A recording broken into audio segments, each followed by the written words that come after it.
How many times we've drank at home because we don't want to be out at the bar spending money on overpriced drinks. Like, you gotta be smart. True. You know, like, you gotta be smart. And you can do this. You know, if we can do it, you can do it. All it takes is planning, and don't be overwhelmed. Don't be overwhelmed. You know, hopefully the tips that we give you will help. Hey guys, welcome back to our channel. So today we're going to be doing something super informative and hopefully helpful to a lot of you guys.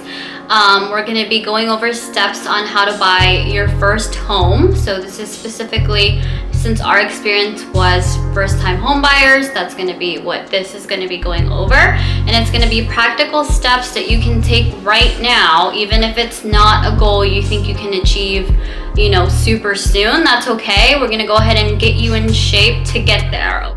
Okay, so I'm gonna go ahead and just get started. There's gonna be a lot of information. I don't want to make this too long for you guys. Don't mind me if I'm staring. I am staring down because I'm looking over my notes right now. Anyway, so the first thing I want to express to you guys is it's really, really important to plan.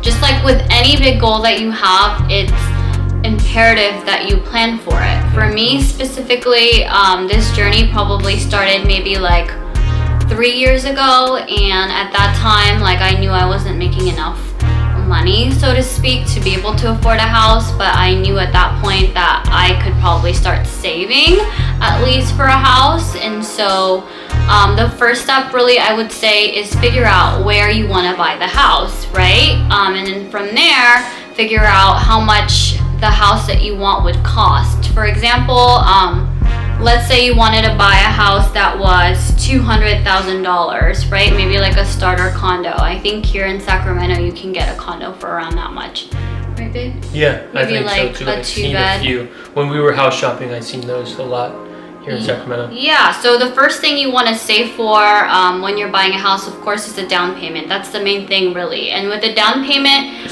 if you're a first-time home buyer, 3% is, I believe, the minimum. That's what we would have had to put down. Thankfully, we were able to put down more than that. But for example, $200,000, right? Payment, you would need at least 3%, and 3% of $200,000 is $6,000, right?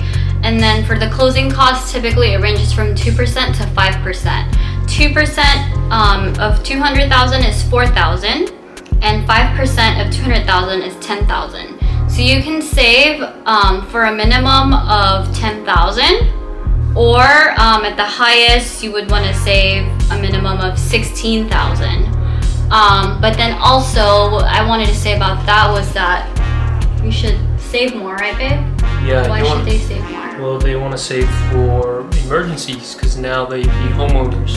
And when you're renting, you have a landlord that will take care of any damages that may occur. For example, if your water heater goes out, that's something a landlord would have to take care of. But because you're a homeowner now, that's something you have to manage. So yeah, and emergency for example, expenses. With an HVAC, which is like I think it's, I don't know, like an AC part, it could take like $10,000 to fix or to replace or what have you. So it's really important to save more than the minimum. And also too, like, let's say you were like me and you were planning this out 3 years in advance, right?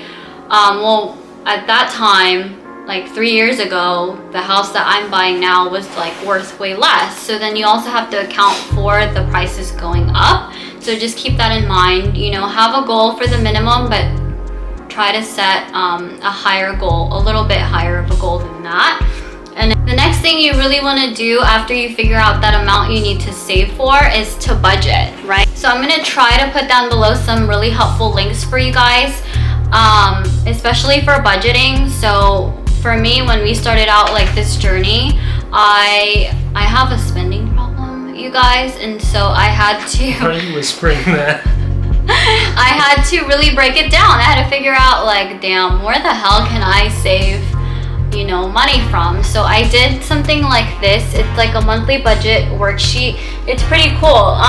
It gives you like an area to put in your income, an area to put in like all of your expenses. And what you want to do is be extremely realistic about it. And so with me, when I did this, I even reviewed my bank statements and I was like, wow, like I spend a lot of money on eating out. And like just eating out alone, like if you cut that out, or not even cut it out, but like lessen it and then instead grocery shop, you know, like even shopping, like if you have a problem with shopping and you like go to the damn mall all the time, like if buying a house is is something that you really want to do, then you kind of have to be disciplined and like do a worksheet like this, be extremely realistic, put down like how much you really shop every month for what, and how much you really spend on eating out. And then from there, be realistic and say, okay, well I can actually like eat out only 2 days a week, or I can actually just shop like maybe once every 2 weeks or whatever, right? And then from there, figure out how much you can actually put away every month. And then from there, what was really helpful for me, and I think for both of us, is we had external accounts. So what that means is we opened an account at a bank that wasn't accessible to us, and then part of our direct deposit, like let's say for example we figured out, okay, like we could save $400 a month, or $400 our check each month. So then we would set up that direct deposit to go to that account, $400 each month. And then, we would just be set aside. You wouldn't even think about it. And then before you know it, it's already adding up, right? So that was really helpful for us. I think building your credit is also extremely important, or fixing your credit. So building your credit, so you need to have good credit, okay? You have to have a good credit score. You need to have a long history. Pay on time. You gotta pay those bills, those credit cards. If you have a car note due, you gotta pay that thing. Make sure, paying on time, paying more than the minimum, because if you fall behind, that's gonna be very detrimental to your credit score. You don't want that, because credit's everything, especially here in America. You need credit to rent even. So building and repairing your credit is super important. So you want to make sure, if you have any like really high credit balances, to start working on that. Because what happens is when let's say you have the money saved up, down payment, closing costs, whatever. You have, what was the minimum that we had said? Let's say you had $20,000 saved up for that $200,000 condo. If you have high credit balances, guess what? That's going to take into account when they check your debt to income ratio. And what that is they calculate your income and figure out, well, how much of your income is actually going into debt. And if you have a lot of like credit card bills or loans or whatever, then how do they know you're going to be able to afford that mortgage payment? They won't be able to. You really want to make sure that you lessen your debt completely. I mean, to build your credit, you have to have credit. So what I always recommend is using it for the things that are really important or necessary. For example, gas, grocery, things you're already going to use your debit card for, right? Yep.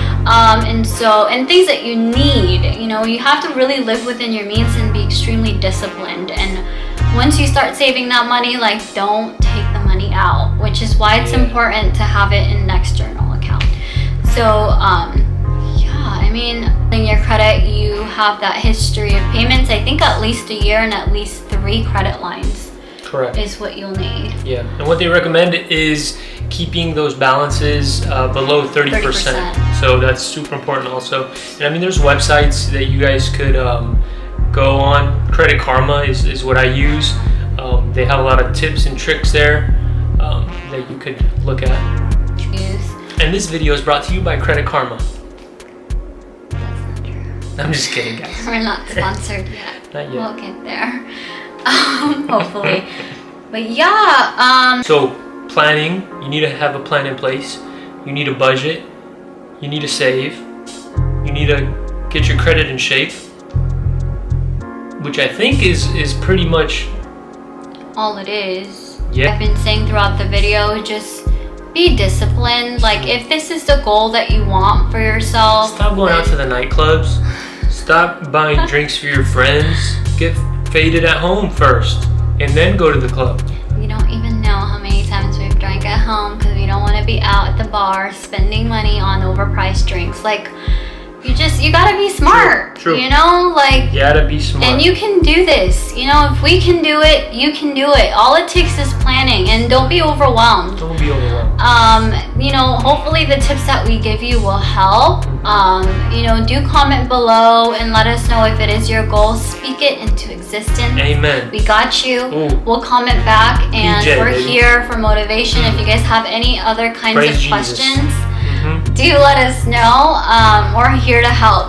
And then hopefully our next video we'll be able to go over our actual like full-on like journey of like how we found the house, how we worked with agents, fun. how we worked with a lender. Like, but first, like, basics, this is what we wanted to, you know, cover for you guys. So I hope that was really helpful, and we'll see you next time.